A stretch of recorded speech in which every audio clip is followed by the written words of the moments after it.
नमस्कार विद्यार्थी मित्रांनो, चला तर आज आपण महाराष्ट्र शासनाच्या शालेय शिक्षण व क्रीडा विभागाअंतर्गत आलेलं 19 जानेवारी 2026 रोजीचं जे आहे शिक्षक संवर्गातून पदोन्नती देणाऱ्या शिक्षक पात्रता परीक्षा टेट जे आहे अनिवार्य असल्याबाबतचं जे महत्त्वाचं अपडेट आलेलं आहे, तर त्या संदर्भातला अपडेटेड व्हिडिओ मी तुमच्यासाठी घेऊन आलेले आहे.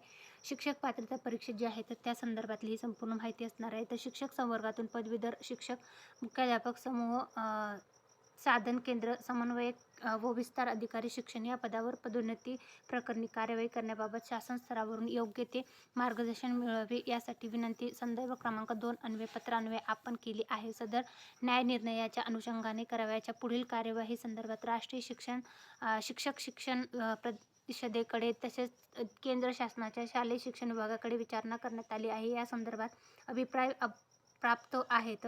त्या संदर्भातलं आलेलं हे महत्त्वाचं अपडेट आहे. सोबतच जे आहे ते शिक्षक पात्रता परीक्षा टेट उत्तीर्ण होणाऱ्या अटीच्या अधीन राहून शिक्षक संवर्गातून पदवीधर शिक्षक, मुख्याध्यापक समूह, साधन केंद्र समन्वयक, केंद्र प्रमुख व विस्तार अधिकारी शिक्षण या पदावर तुर्तास पदोन्नती देता येणार नाही. ज्या शिक्षकांनी शिक्षक पात्रता परीक्षा टेट उत्तीर्ण या अर्हतेबरोबरच पदोन्नतीसाठी आवश्यक व अर्हता धारण केली आहे, केवळ असे शिक्षक पदोन्नतीसाठी पात्र आहेत याची सर्वांनी नोंद घ्या. टेट परीक्षेची जे अपडेट आलेलं आहे 19 जानेवारी 2026 रोजीचं, तर त्या संदर्भातली संपूर्ण माहिती आहे. Thanks for the watching.